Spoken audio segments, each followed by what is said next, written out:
Okay, is it time to be concerned about Javon Kinlaw? He didn't practice today. He's got a knee injury. He wasn't limited. He did not participate today. He didn't do any one-on-ones in camp. It seemed like they were trying to sort of keep him healthy and manage him through the whole thing. He had surgery this offseason. He had a setback, all on this. I don't know if it's arthritic yet, but tendonitis. A knee with tendonitis is a time to be concerned. For right now, I'm gonna say no. Unless he misses a string of games, then there's a cause for concern. But if they're trying to protect him, I'm not too concerned. But now if we go into week 2 and week 3, now he's inactive. Now there's some reason to be concerned. But right now, no. That's how I feel. So I'm not concerned, like Kev said, until he misses a couple games. I think last year just having no preseason was hard on Kinlaw's statistical output. Plus, being really one of 3 guys that you had to block on the defensive line last year was rough as well. So I think if it gets to the point where next year he's still a health problem, then that's where I would start getting concerned. But for the first half of this season, I'm not. In terms of is it time to be concerned, I don't think the level of concern has changed at all. He's been pretty consistent with how things have been happening for Javon Kinlaw. This injury thing hasn't really gone away. In fact, it kind of seems like he's at where he was at like 3-4 weeks ago, which is that he's not practicing. We don't really know when he's going to return. There's no true timetable for what things are going to look like for Javon Kinlaw. And this is something that was an issue going back to college. So I don't know why it would be time to be concerned. I would just always be concerned. That's fair. I think I guess it's time to be concerned for me. I say yes, because it's like a pattern. It's not going away.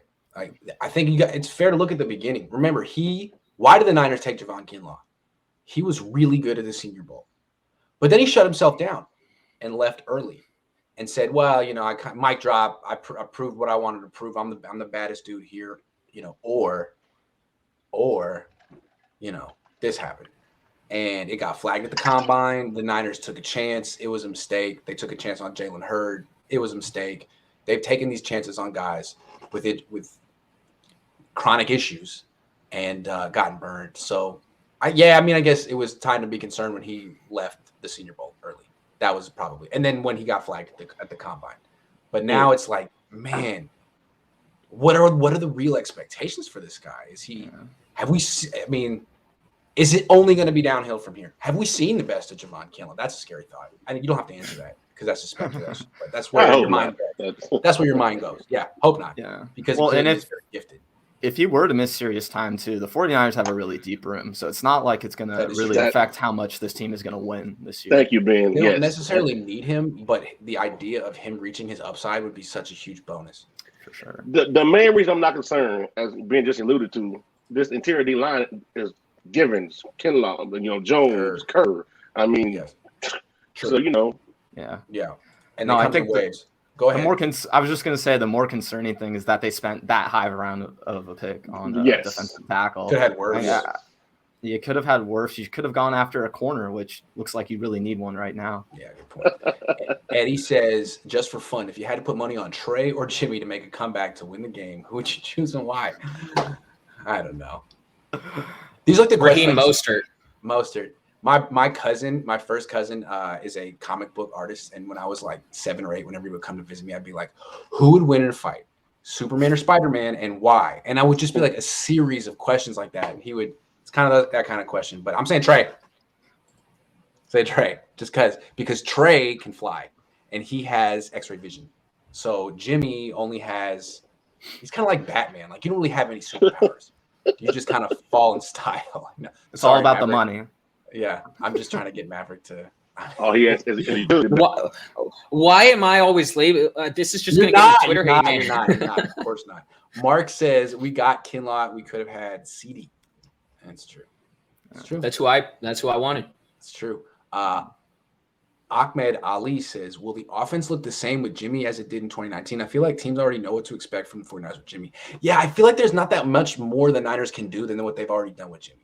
How much more can you do with a guy who has these specific limitations not to pile on? I mean, I'm just saying, I think they've kind of all the different ways that you can get yards after the catch, they've explored. Well, now they can play him and Trey, so that might be interesting too. Aha! Taste the soup. Sorry. Todd, NFL said Jimmy just said he's officially. Yeah, Jimmy said it. Kyle hasn't said it though. I wish I could just give myself jobs like that. Yeah, I'm a CEO. Didn't you give yourself a quality control coach? It works. You just take the job. Jimmy, Yeah. see? Tony says gave up Buckner to get Kinlaw. What a waste of value.